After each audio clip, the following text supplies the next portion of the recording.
Damos gracias a Dios por cada uno de ustedes que pudo venir a este lugar, que se sobrepuso a cualquier situación. Amén.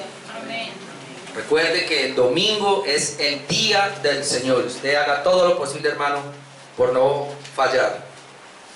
Bien, continuamos con la serie de temas entonces, que traemos cada domingo, que tiene que ver con nuestra confesión bautista de fe de Londres de 1689.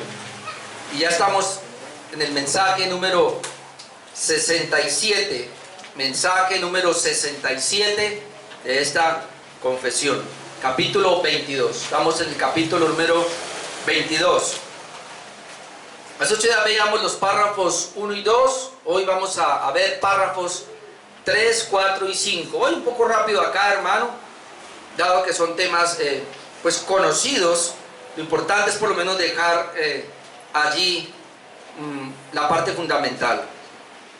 Estamos mirando el tema de la adoración religiosa y del día de reposo. Los últimos 2 párrafos tienen que ver con el día de reposo, el día del Señor, pero arrancamos con la adoración religiosa, es decir, Dios, como veíamos hace 8 días, el principio regulador, Él pide que le adoremos, pero el principio regulador es que no se puede hacer desde nuestra invención, sino que tiene que ser lo que la Biblia dice, basado en la Escritura. ¿Quién es el que dice cómo se debe adorar? El Dios.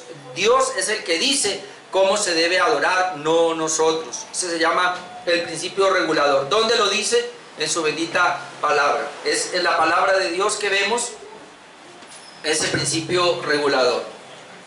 Ahora, el párrafo número 2 vimos su presentación adecuada. La presentación adecuada. ¿Y cuál es la presentación adecuada? Bueno, se tiene que adorar al Dios Trino, hermanos. Y también en esa presentación adecuada se tiene que hacer única y exclusivamente en el nombre de Jesús, por medio de Jesucristo. Párrafo número 3 y 4, vamos, y 5, ahí está lo que se conoce como los elementos constitutivos de la adoración.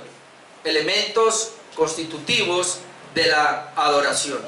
Entonces, párrafos 3 y 4 nos habla del primer elemento que tiene que ver con la oración, y luego vamos a mirar los otros elementos que constituyen el culto.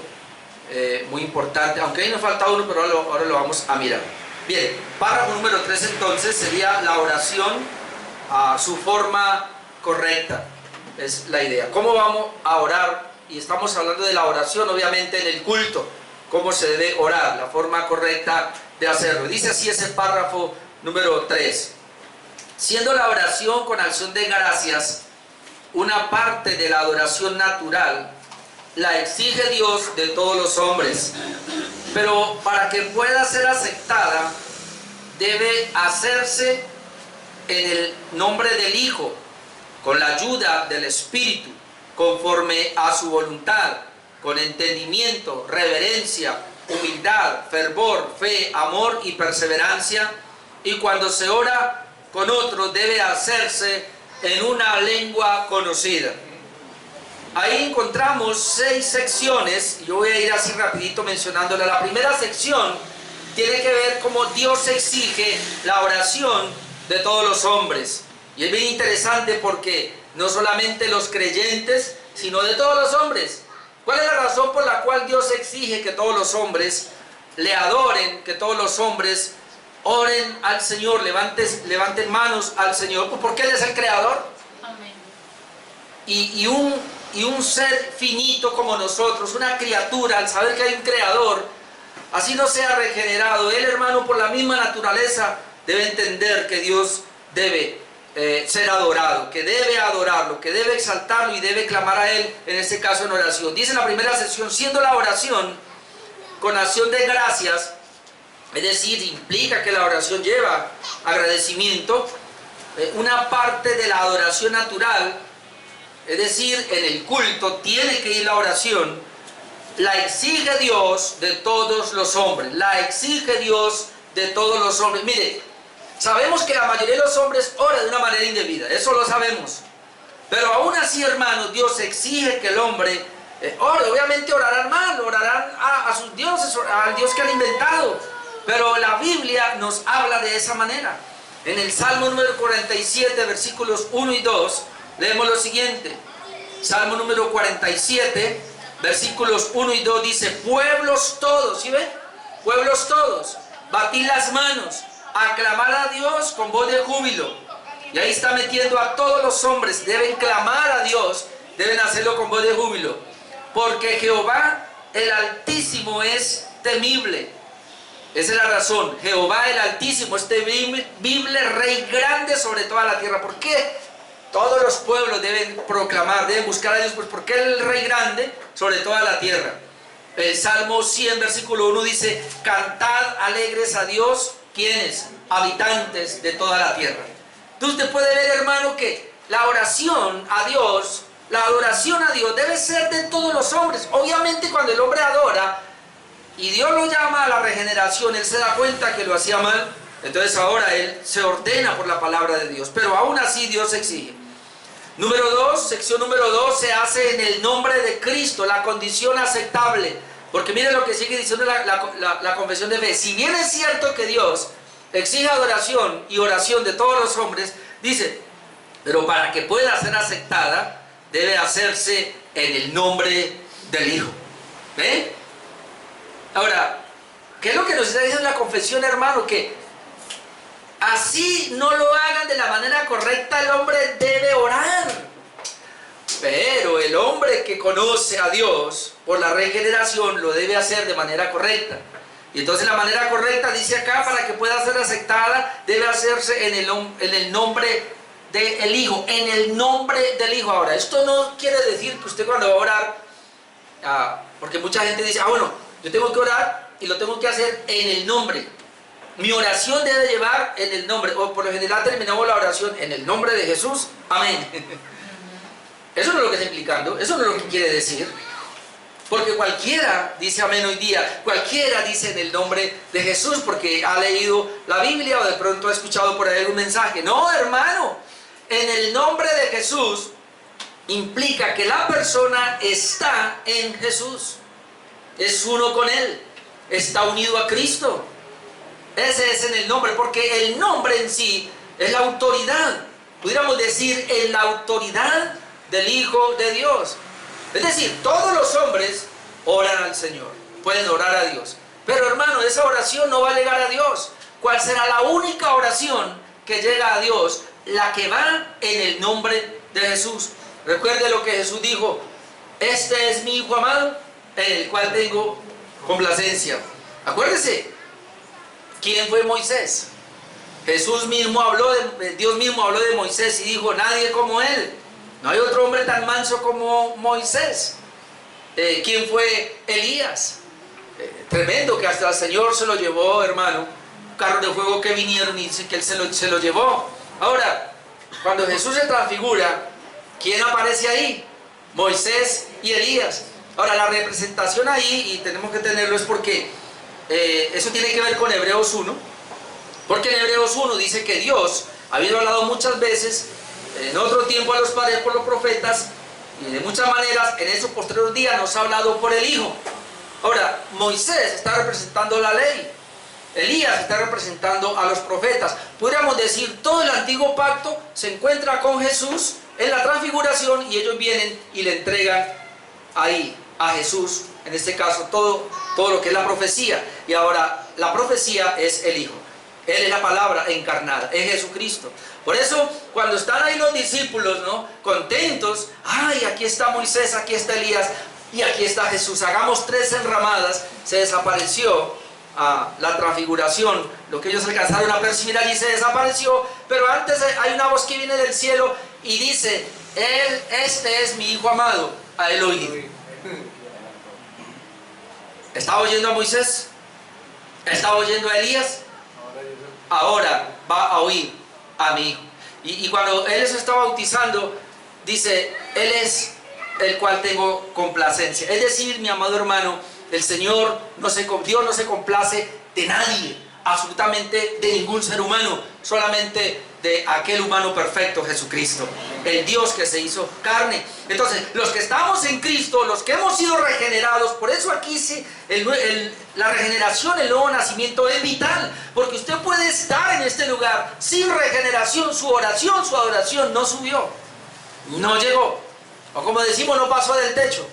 Ah, pero si usted es regenerado, usted es una nueva criatura, usted está unido a Cristo porque usted hace parte de la iglesia del Señor. Cuando usted canta le llega al Padre, cuando ora le llega al Padre, porque es en el nombre de Jesús, es la autoridad. Y entonces la confesión nos lleva a Juan 14, 13, 14, donde dice: y todo lo que pidieres al Padre en mi nombre lo haré, para que el Padre sea glorificado en el Hijo. Si algo pidieres en mi nombre, yo lo haré. ¿Qué es pedir en el nombre de Jesús? No es mencionar esa palabra. Se puede mencionar, pero ¿qué si usted oró y no la mencionó? Eso es lo de menos, hermano. Es si usted la hizo unido a Cristo. Amén. Se debe orar, sección número 3, guiado por el Espíritu Santo. Dice, con la ayuda del Espíritu. Entonces Romanos 8:26 nos da la razón de que, hermano, aunque nosotros somos regenerados y aunque el Espíritu Santo está en nosotros, necesitamos la bendita guía de Él para orar. Sin la guía de Él no podemos orar. Y Romanos 8:26 nos dice por qué. De igual manera el Espíritu nos ayuda en nuestra debilidad. Siempre que vas a orar, hermano, recuerde que tú eres débil y que yo soy débil. Ahora, ¿cuál es la debilidad? Dice, pues ¿qué hemos de pedir como conviene? No lo sabemos. No, usted sí sabe que va a orar, pero como conviene, no. Yo sí sé que voy a orar, pero como conviene, no. Le voy a poner un ejemplo por qué no sabemos orar como conviene. Porque ocurre que a usted o a mí se enfermó el ser más querido. Y cuando usted va a orar por ese ser querido, lo primero que hace: Dios, por favor, sánalo. Te pido que lo levantes, Señor, que lo sanes. Ojalá ahora. Así ora por ahí, ¿no? Ahora, Señor. Tú has dicho que tú, Señor, respóndeme ahora. Señor, por favor, sánalo ya. Y si el Señor no lo quiere sanar, ¿te das cuenta? Tú y yo oramos como queremos, no como conviene. ¿Qué tal que Dios en ese momento, y si tú le pides la oración, la guía del Espíritu Santo, y Señor, yo oro a ti, Dios mío, por favor, ten misericordia de mi ser querido y te pido por favor que lo sanes, sin embargo, Dios, está en tus manos. ¿Ve que es mejor? ¿Y si el Señor se lo lleva? ¿Y si dice el Señor, no, es que esta enfermedad es para muerte y me lo voy a llevar? ¿Qué vas a hacer? Pero tú te vas a poner a luchar, vas a sacar toda la fe, que no sé, como dicen por ahí donde la tiene, vas a aplicar todas las promesas y los textos para que no pase. ¿Te das cuenta?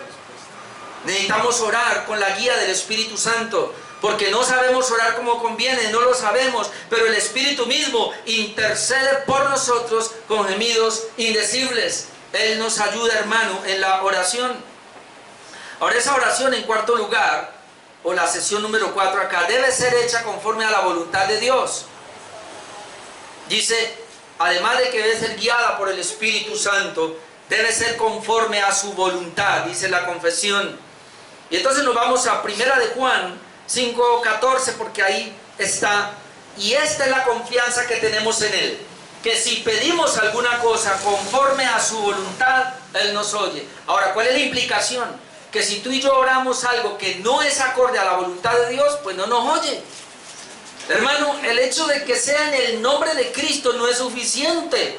Debe ser esa oración guiada por el Espíritu Santo para orar acorde a lo que la Biblia nos enseña, acorde a lo que el Espíritu nos está diciendo que oremos, pero no, el Espíritu Santo siempre nos va a llevar a que se ore acorde a la voluntad de Dios, no a la voluntad de nosotros, porque dice que si no se hace conforme a la voluntad de Dios, Él no nos oye. Y entonces vamos a tomar ahora Romanos 8, 26 y 27 y lo vamos a unir, porque ahí está la oración que debe hacerse, dirigida por el Espíritu Santo, que siempre, hermano, va acorde a la voluntad de Dios. La oración en el nombre de Jesús, dirigida por el Espíritu Santo, siempre va acorde a la voluntad de Dios. Y leo otra vez Romanos 8:26. De igual manera, el Espíritu nos ayuda en nuestra debilidad. Pues, ¿qué hemos de pedir como conviene? No lo sabemos. Hermano, por favor, Grábese eso, usted no sabe orar como conviene. No sabemos orar, no es cierto que yo sé orar. Ahora usted entiende por qué cuando Jesús terminó de orar, los discípulos se le acercan a Jesús y Señor, enséñanos a orar. Y cualquiera va a decir, pero ¿cómo? ¿Acaso ustedes no fueron judíos que se levantaron, no saben orar? ¿Sabía, hermano, que debemos decirle al Señor, eventualmente enséñanos a orar? Nosotros no sabemos orar, no sabemos orar como conviene. No, por eso dice acá, pero el Espíritu mismo intercede por nosotros con gemidos sin decir. Es decir, cuando estamos orando hay una intercesión del Espíritu Santo ahí que nos ayuda en la oración. 27, mas el que escudriña los corazones, ese es Dios, sabe cuál es la intención del Espíritu, hermano. El Padre sabe cuál es la intención del Espíritu, y luego dice, porque conforme a la voluntad de Dios intercede por los santos. ¿Usted no se ha preguntado por qué cuando vas a orar hay que pedir la guía del Espíritu Santo? Porque solo el Padre dice, yo sé y conozco la intención de mi Espíritu. Y la intención de mi Espíritu es que Él va a pedir siempre acorde, o va a ayudar a que se pida siempre acorde a mi voluntad. Así que cuando tú y yo nos separamos de la dirección del Espíritu para orar, vamos a pedir acorde a nuestra voluntad. Necesitamos al Espíritu Santo en la oración, amén. Lo necesitamos. Ahora, Él va a orar conforme a la voluntad de Dios. Dice que así intercede por nosotros, y la voluntad de Dios ya dijimos y está en su palabra. La parte número 5, sesión número 5, además debe ser hecha con entendimiento, reverencia, humildad, fervor, fe, amor y perseverancia. No tengo el tiempo para mirar cada texto. Debe ser hecha con entendimiento, y ahí es donde tenemos que, ahora vamos al otro punto, pero tenga en cuenta eso, hermano. La oración debe ser hecha con entendimiento, es decir, tú debes entender lo que estás diciendo. Y si estás en un grupo, porque aquí estamos hablando de la oración en la iglesia, los hermanos deben entender lo que estamos orando, lo que estamos diciendo. Debe ser hecha con reverencia, porque estamos orando a nuestro Dios creador. Debe ser hecha con humildad, para no ser arrogantes en la oración. Debe ser hecha con fervor, debe tener un fervor también. Debe tener fe, porque sin fe es imposible agradar a Dios. Debe tener amor y debe tener perseverancia. Por lo menos un verso ahí, Colosenses 4:2. Perseverad en la oración, velando en ella con acción de gracias. Perseverad en la oración. Yo no sé si a esto le pasa lo que me pasa a mí, pero yo le digo la verdad. Para mí es más fácil sentarme a leer la Biblia. Para mí es más fácil ir a mi computador y leerme un buen libro, o tomar un libro aparte y hacerlo. Es más fácil hacer cualquier otra cosa. A mí me cuesta orar. A mí me cuesta orar. Yo no sé a usted, pero a mí me cuesta orar. Si hay algo más difícil que yo puedo ver, es orar. No sé por qué. Pero yo tengo que pedirle siempre que llego a orar, digo, Señor, por favor, aquí vengo otra vez con mi pecado. Perdóname, Señor, porque no oro como debiera orar, Dios mío. Yo sé que tú pides que ore más, pero qué tristeza conmigo mismo, Señor. Así que perseverad en la oración, y usted lo va a ver una y otra vez. Recuerda que en Lucas 18 Jesús da una parábola sobre la necesidad de orar siempre y no desmayar, porque el hombre siempre tiende a desmayar al orar. Es más fácil usted hablar con una persona. Por eso yo le pido a Dios, Señor, cuando yo ore, yo sé que no tengo que hacer ninguna imagen tuya, pero tú estás aquí a mi lado y vamos a hablar tú y yo. Entonces, como yo hablo con mi esposa, con una de mis hijas, con cualquier persona, vamos a hablar tú y yo y vamos a charlar. Y la miro mejor de esa manera y conversamos los dos. Número 6, debe ser entendible. Ahora yo voy a leer la parte y lo voy a unir. Y se debe orar con entendimiento, reverencia, humildad, fervor, fe, amor y perseverancia. Y cuando se ora con otros, pareciera que allá está hablando de la oración privada, pero luego, y cuando se ora con otros, está hablando de la oración en el culto. Cuando se ora con otros, debe hacerse en una lengua conocida.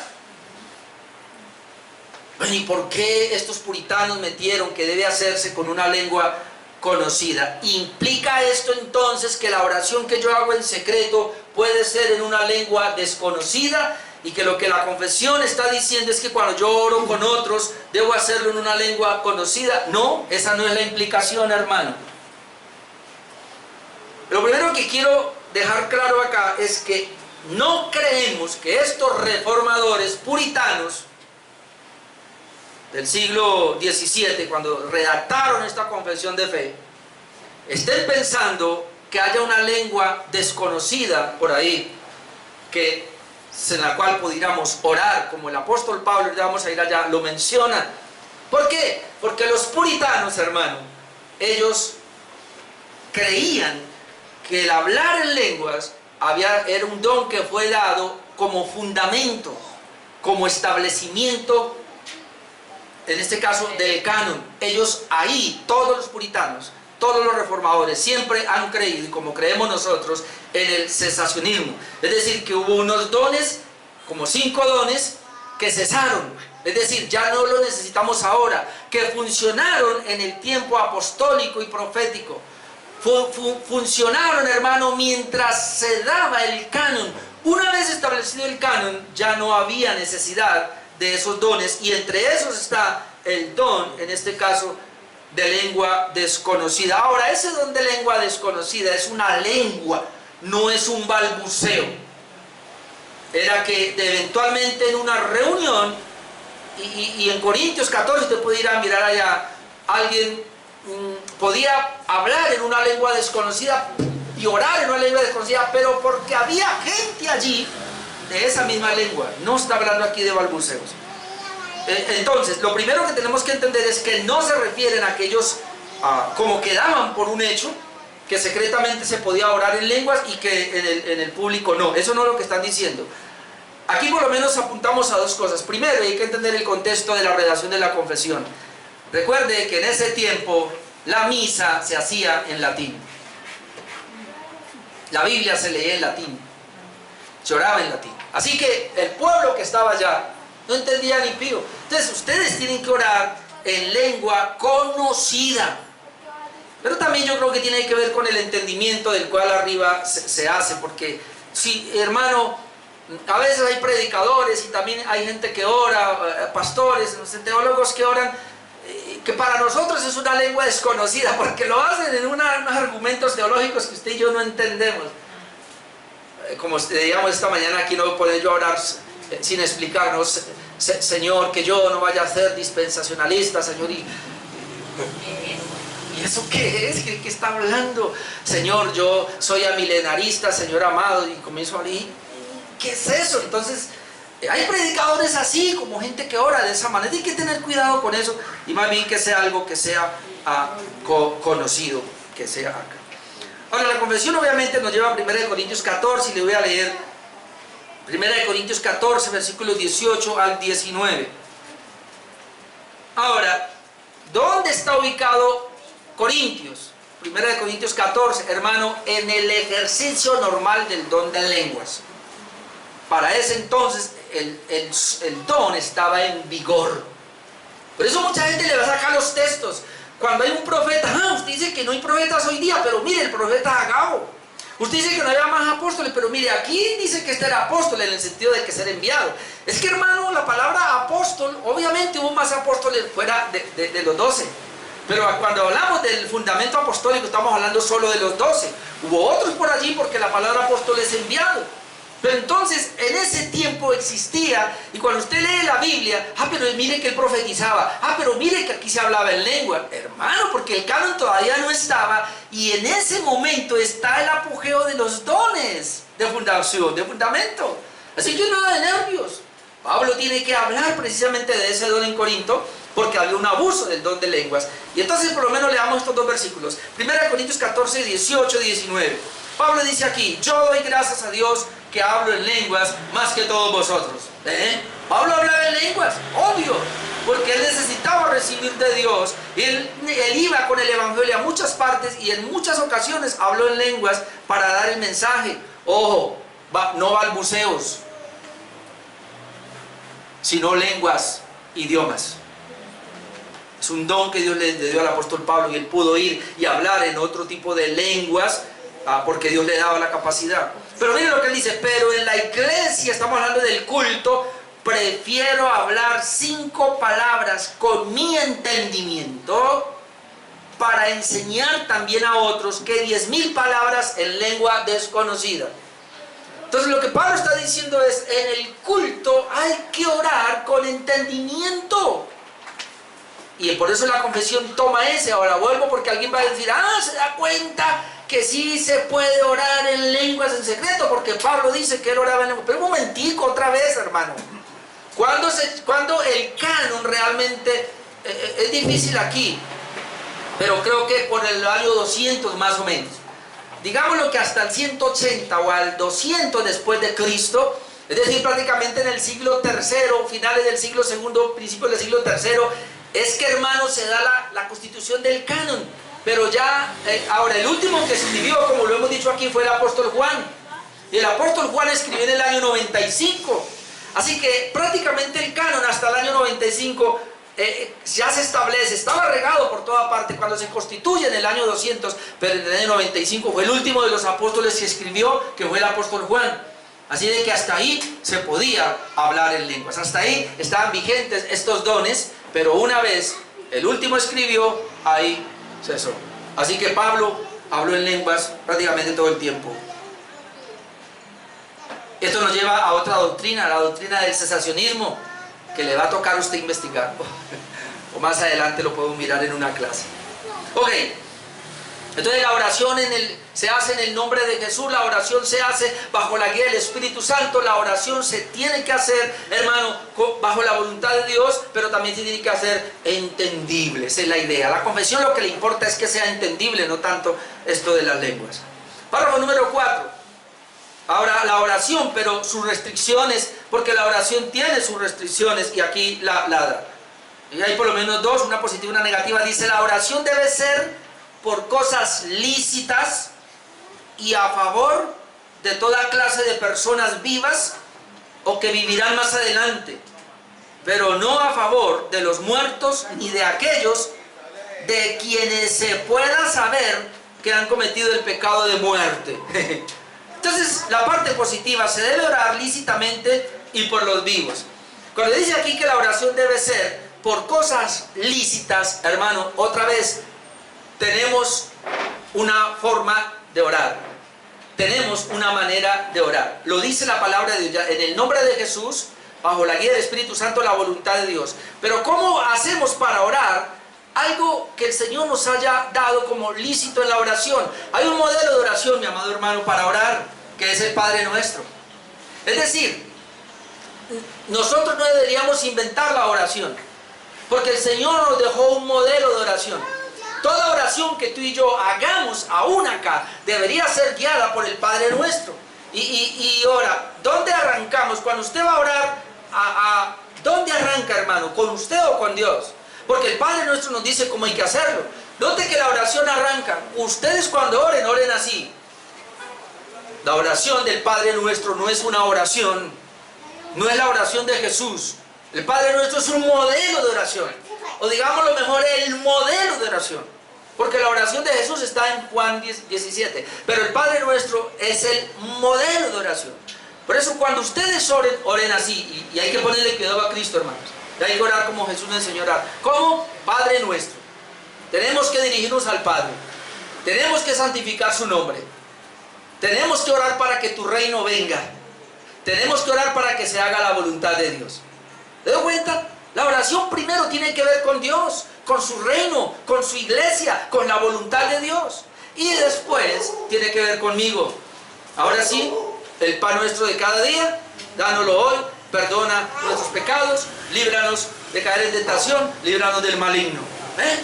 Así es que tenemos que orar, hermano. La oración correcta y en el modelo acá tiene que ser dirigida a Dios. Por eso dice, la oración debe ser lícita, debe hacerse por cosas lícitas, pero también debe ser a favor de toda clase de personas vivas que vivirán más adelante. Es decir, usted va a orar por la gente viva, por la gente que está aquí y los que van a vivir más adelante, por los que estamos acá y por los que vamos a vivir más adelante. No se nos permite orar por personas que ya murieron. Tenemos que tenerlo claro y eso nos lleva entonces al otro punto. Ahora miren las cosas lícitas acá. Primera Timoteo 2, 1, 2. Primera Timoteo 2, 1, 2 dice: exhorto ante todo a que se hagan rogativas, oraciones, peticiones y acciones de gracias por todos los hombres. Mire, esa es la oración, debe hacerse por los reyes, por todos los que están en eminencia, para que vivamos quieta y reposadamente en toda piedad y honestidad. La sesión número 2 de este párrafo 4 es que no se debe orar entonces por los muertos ni por los apóstatas. Bueno, ya definí ahí la parte complicada. Pero no a favor de los muertos. Cuando ore por los vivos, por los que están aquí, por los que vendrán, pero no a favor de los muertos ni de aquellos de quienes se pueda saber que han cometido el pecado de muerte.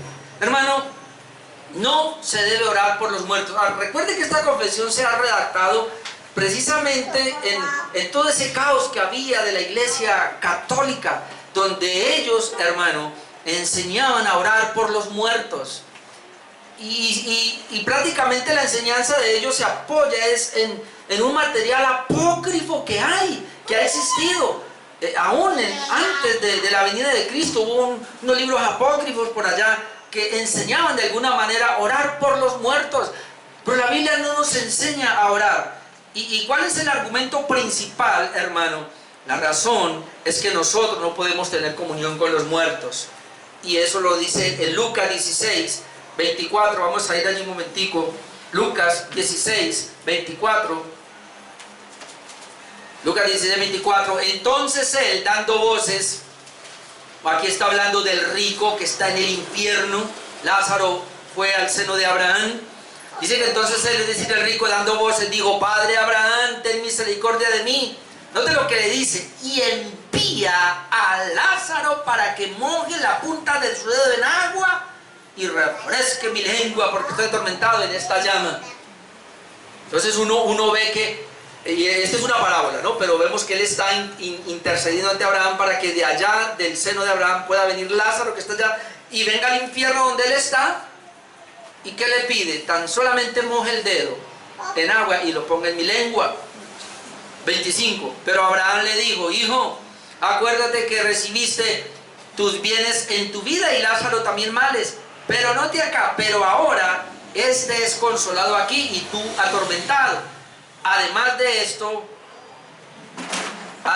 todo esto, una gran cima está puesta entre nosotros y vosotros. Pero este es el argumento. De manera que los que quisieren pasar de aquí a vosotros no pueden, ni de allá pasar acá. En otras palabras, no hay comunicación entre el infierno y el cielo.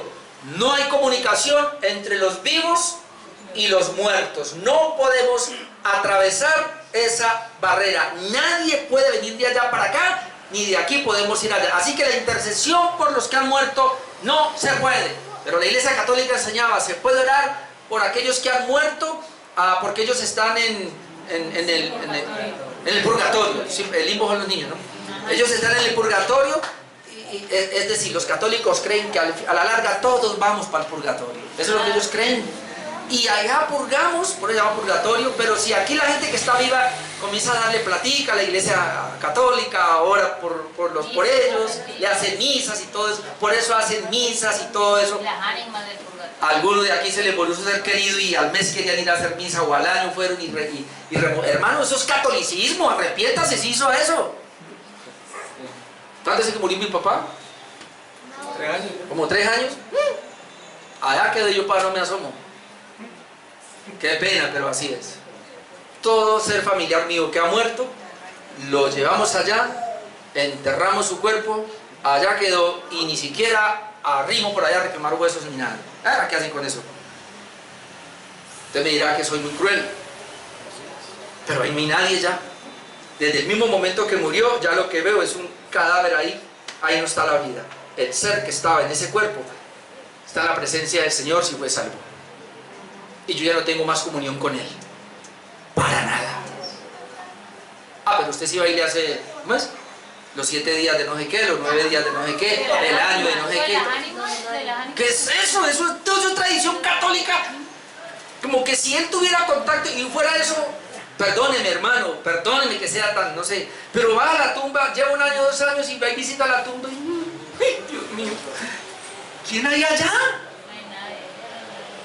¿A qué va? No hay comunión. Ahora, recuerde que esta confesión se redacta precisamente porque hay problemas con la Iglesia Católica en esta enseñanza. Entonces, no hay oración. Por ahí hay una canción que le ponen a los muertos, ¿no? Que la sacó, ¿cómo se llama? Ni sé, es de ese grupo. Que uno se puede comunicar con los muertos y todo. Una vez yo tuve un problema con un familiar y me dijo, ay, pero es una manera poética, no sé qué, que eso no... Qué poético, ni qué poético es eso. Ya el que murió, murió. No hay nada que hacer ahí, hermano. Eso. Segundo cielo y el otro, para que no me haga nada. Ahora, el punto aquí que sigue es un poco difícil, porque no debemos orar ni por los muertos. Está bien, ¿no? Yo sé que usted no ora por los muertos, nadie va a orar por los muertos, no podemos orar, hermano. Nosotros hablamos con los vivos y oramos por los vivos, pero tan pronto se murió, ahí paramos. Ya no hay nada que hacer. Ahí paramos. Y ahora nos toca venir a los vivos. Cuando yo voy a un entierro, ni siquiera miro el cuerpo. ¿Ya para qué? No quiero saber ni siquiera cómo está, pero atiende uno a los que están vivos. A ellos es que hay que enseñarles, a ellos, por ellos yo oro, a ellos les enseño la palabra. Ya el que se fue, ya no hay nada que hacer. Así que no puede orar por él, y mucho menos orar para que me dé una manita.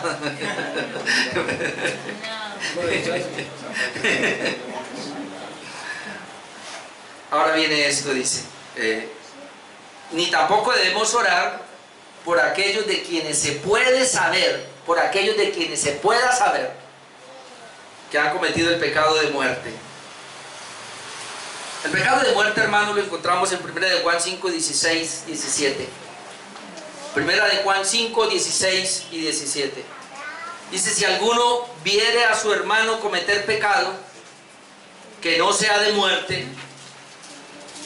Dice, si alguno viere a su hermano cometer pecado, que no sea de muerte. 1 de Juan 5, 16. Quiero que vaya allá.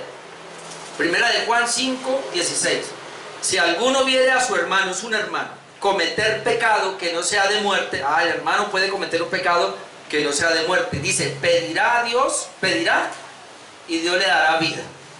A un hermano puede cometer un pecado, pero ese pecado no es de muerte. Entonces pedimos a Dios por ese hermano para que Dios le dé vida. Es un pecado que de alguna manera tiene que ver con la muerte, porque si le pedimos para que Dios le dé vida, hermano, porque es que mire, por favor, todo pecado, la paga del pecado es muerte. Así que todo pecado produce en nosotros muerte. Obviamente hay muchos tipos de muerte. Hermano, mire, el pecado que tú cometas, cualquiera que sea, de alguna manera va a matar algo de la vida espiritual en ti. Oh, si entendiéramos eso. Hay mucha gente que peca, ya no quiere orar, le cuesta venir a la iglesia, le cuesta leer la palabra, ya no se santifica, porque es que está cometiendo pecado y te está matando la vida espiritual, de alguna manera. Por eso, si algún hermano comete un pecado que no sea de muerte, es decir, le está produciendo muerte pero no lo va a matar, pedirá a Dios y le dará vida. Esto es para los que cometen pecado que no sea de muerte. Ahora dice Juan, hay pecado de muerte, por el cual yo no digo que se pida. No digo que se pida. Es decir, por él no se va a pedir. Toda injusticia es pecado, pero hay pecado no de muerte. Hay pecado no de muerte, hay pecado de muerte. ¿A quién ponemos a pelear? A los teólogos, inclusive a los teólogos reformados, como el pastor John MacArthur, porque el pastor John MacArthur cree que al pecado de muerte acá, al cual se hace referencia, es un pecado de disciplina, y él se apoya en Corintios, donde habla de la comunión, de la Santa Cena, que dice que por algunos participar de la Santa Cena están enfermos, otros están en debilidad y otros han muerto. Teólogos como John MacArthur y otros que lo siguen han pensado que el pecado de muerte es más o menos así: aquí estamos nosotros, somos hijos de Dios, pero cometimos un pecado, nos arrepentimos, cometimos otro pecado, nos arrepentimos. Es decir, como que Dios se cansa, de alguna manera, de que estemos jugando con Él. Entonces ya comete un pecado y el Señor se lo lleva, lo mata, se lo lleva. Él no se pierde, Él no se va al infierno, sino que Dios se lo lleva de una manera prematura, podríamos decir así. Eso Él lo interpreta de esa manera. Ahora, la gran mayoría, obviamente, de otros teólogos, y yo estoy allí, no se refiere a ese tipo de pecado, sino que más bien lo que creemos es que el pecado de muerte aquí tiene que ver con la apostasía, que es un pecado de muerte. Y como miramos el contexto de Juan, primera de Juan 5, ahora primera de Juan 2:19, que dice: salieron de nosotros, pero no eran de nosotros, porque si hubieran sido de nosotros, hubieran permanecido con nosotros, pero salieron para evidenciar que no todos son de nosotros. El pecado de muerte, hermanos, está asociado con el pecado imperdonable. El pecado de muerte es un pecado imperdonable. Es la misma blasfemia contra el Espíritu Santo. ¿Cuál fue la blasfemia contra el Espíritu Santo? Personas, judíos, acusando a Jesucristo de echar fuera demonios por Belcebú. Es decir, ellos teniendo la evidencia, teniendo a Cristo frente de ellos, que Él era el Mesías, el que los perdonaba, ellos lo acusan como que es un emisario del mismo diablo. Es decir, la apostasía, hermanos, y tenemos otro pasaje que nos dice Hebreos capítulo 6, que después de que fueron iluminados, conociendo la verdad, la apostasía es esta: personas, y ojo, Dios nos libre, pero ¿quién puede apostatar de la fe? Mire, los que estamos aquí. Un impío jamás apostata de la fe. Los que estamos aquí. Personas que se les presentó el Evangelio tan claro, conocieron la justificación, conocieron la obra de Cristo, pero llegó el momento donde se pararon y dijeron: no vamos más. Esto es una mentira. Yo ya no creo así. Creí y fui engañado. A partir de ahora, hasta luego, Cristo, no voy contigo más. En la cara de Jesús renunciaron a seguir como creyentes. Se llama apostasía. Lo que dice la confesión es: si nosotros nos damos cuenta, porque es muy difícil, que un hermano que estuvo entre nosotros lo considerábamos hermano, pero él rechazó la fe que nosotros compartimos, el evangelio que tenemos, y abrazó otra cosa por allá, diciéndonos que lo de aquí no sirve para nada. Ese es una apóstata, y por él yo no oro. No oremos por él. Distinto a un hermano nuestro que haya cometido un pecado grave, que haya sido público y la iglesia haya sido afectada, y después de llamada de atención 1, 2, 3, 4 veces lo decimos a la iglesia y no se arrepiente, entonces lo expulsamos de la iglesia. Es nuestro hermano, pero lo expulsamos de la iglesia para que Satanás ahí salga con él. Luego él por allá de alguna manera se va a arrepentir y va a volver a la iglesia y le pedirá perdón al Señor, le pedirá perdón a la iglesia, y lo restituimos nuevamente. Por él sí oramos, pero no por un apóstata. Es difícil, pero eso es lo que está diciendo acá, y es como entendemos nosotros el pecado de muerte. El pecado de muerte es el pecado imperdonable. Mi hermano, todo pecado es perdonado por Dios, cualquiera que sea, menos este. Por eso nosotros tenemos familiares que no quieren saber de Cristo en este momento. Yo tengo una hija que no quiere saber. Ella dice que a su manera lo hará, pero no quiere saber de la iglesia, porque para mí es muy difícil para mí que una persona, y perdóneme mi hermano que está aquí con su familiar, pero para mí, en conociendo la Escritura, para mí es muy difícil que una persona diga que es de Dios sin tener la iglesia de Dios. Es como, yo he escuchado a muchos reformadores decir: usted puede decirme a mí que me ama, pero que aborrece a mi esposa. Si usted me ama a mí y aborrece a mi esposa, usted no me ama a mí, porque mi esposa y yo somos uno. Si alguien dice que ama a Cristo y no se puede congregar en la iglesia de Cristo porque aborrece a la iglesia de Cristo, ese no ama a Cristo. Si alguien ama a Cristo, ama a su novia, ama a su esposa. Si yo los amo a ustedes, yo amo a su esposa, a su cónyuge. Yo no puedo aceptar a una sola. Ah, no, usted sí, pero ellos no. Son una sola carne. No puedo. Por eso, el que me ama a mí tiene que amar a mi esposa. Alguien puede decir, no, yo voy allá por la esposa del pastor, pero el pastor no lo ama. Pues, hermano, no se puede disasociar esto, y perdóneme otra vez que sea tan reacio así. Pero estos familiares nuestros que no se están congregando están en un peligro de apostatar.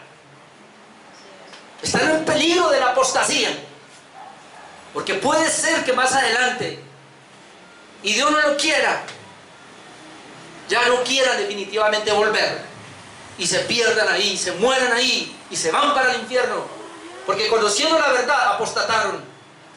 Obviamente un apóstata jamás fue regenerado, solamente tuvo un conocimiento de la verdad, pero nunca fue regenerado.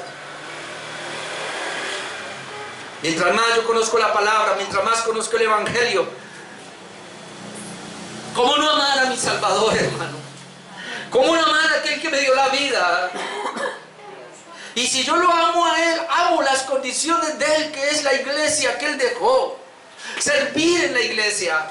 Le oraba al Señor esta mañana sentado en ese mueble.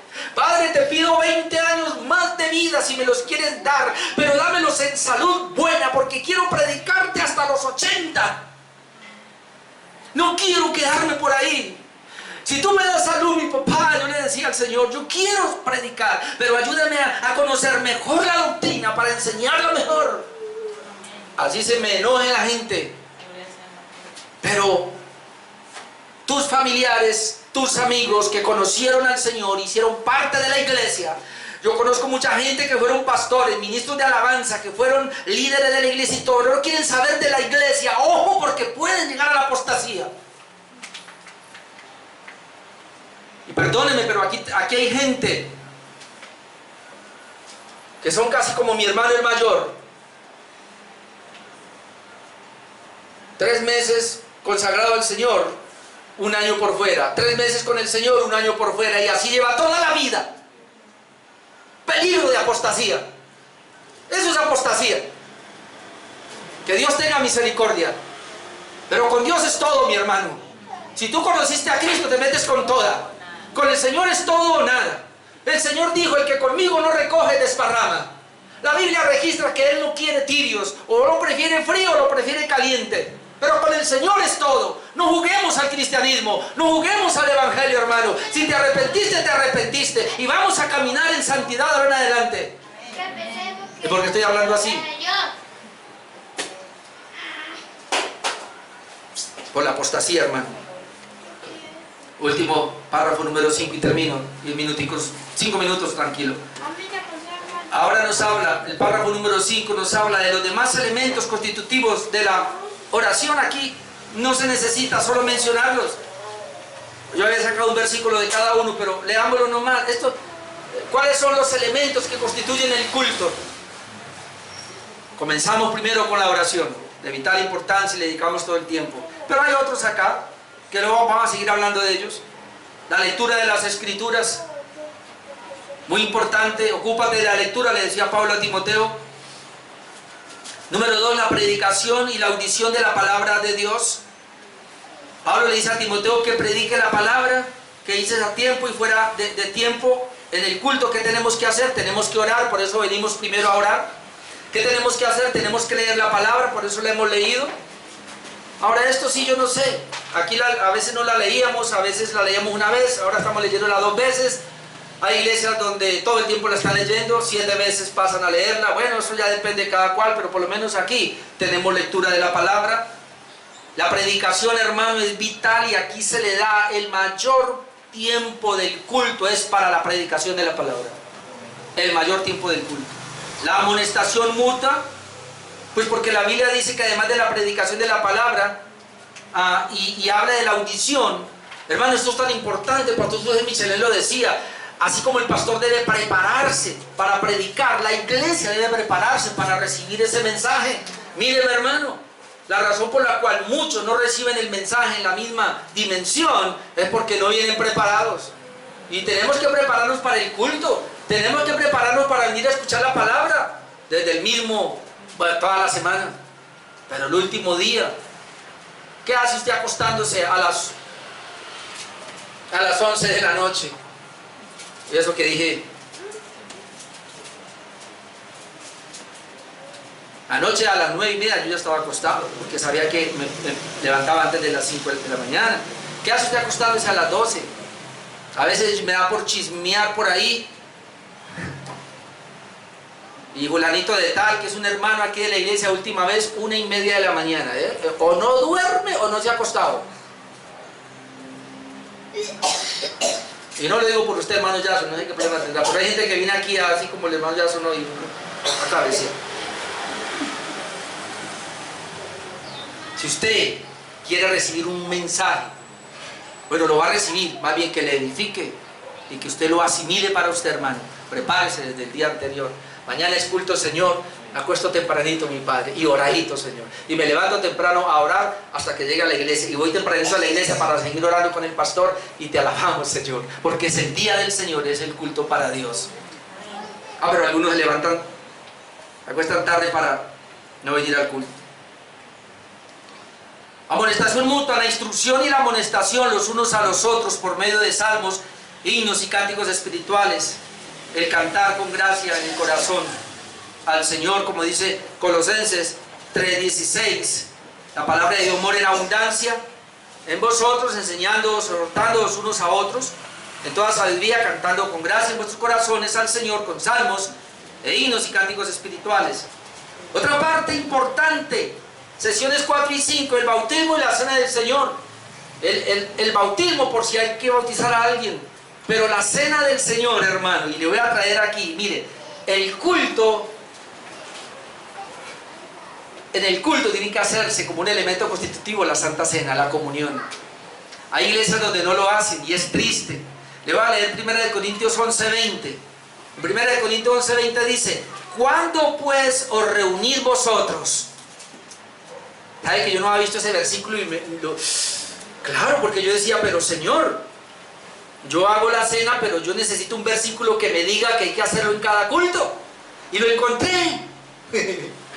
Mire, 1 Corintios 11:20. ¿Cuándo pues os reunís vosotros? Esto no es comer la cena del Señor. Obviamente lo está atacando, no porque comían mal.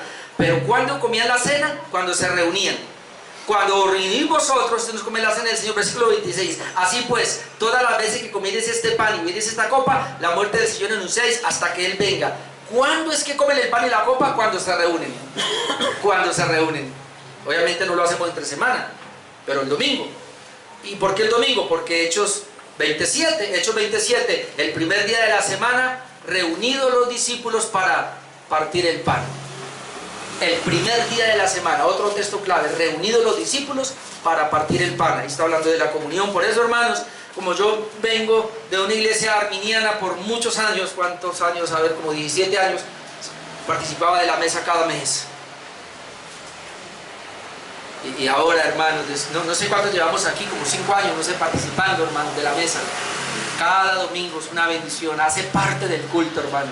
La oración, la predicación, el asimilar la palabra, la exhortación unos a otros, la comunión, hace parte de la cena. 6, la forma de hacerse. Dice, son parte de la adoración. Todo esto hace parte de la oración religiosa a Dios, que ha de realizarse como en obediencia a Él, con entendimiento, con fe, con reverencia y temor piadosos.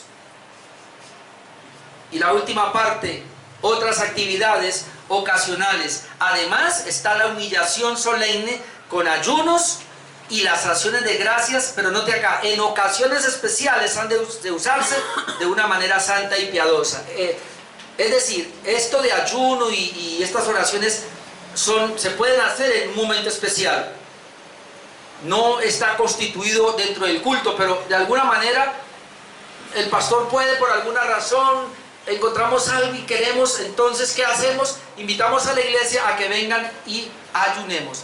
Ayunar, aclaro, es que usted dejó de hacer algo y se vino aquí y estuvo con nosotros, y si a las 10, y si es toda la mañana y a las 10 usted tiene que salir, ahí se le acabó a usted el ayuno. No es que yo sigo ayunando hasta las 12, no, porque usted se va a hacer otra cosa. Eso no sirve. El ayuno es apartarse solamente para orar. Así que ese ayunito, no, yo ayuno en mi casa y hago el almuerzo y todo, eso es mentira, eso es religión, eso no sirve para nada.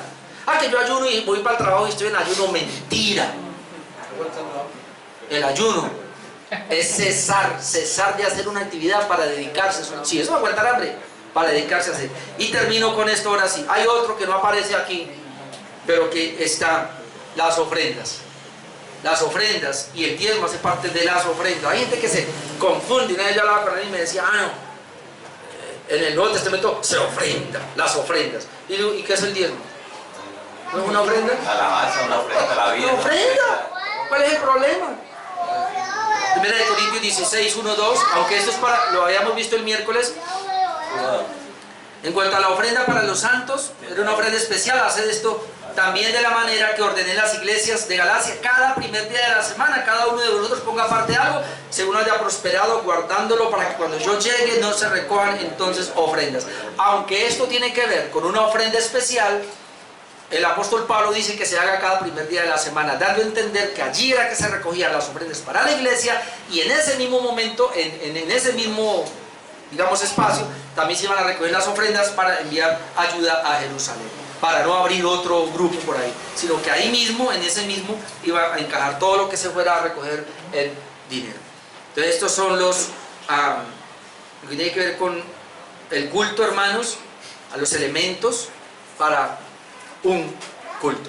Más, no hay más. Lo dejamos claro los 8 días. No hay testimonios, no hay especiales, no hay obras de teatro, no hay danzas, nada de eso. No hay luces, nada de eso hace parte del culto al Señor. Es esto y solo esto. Amén. Oremos.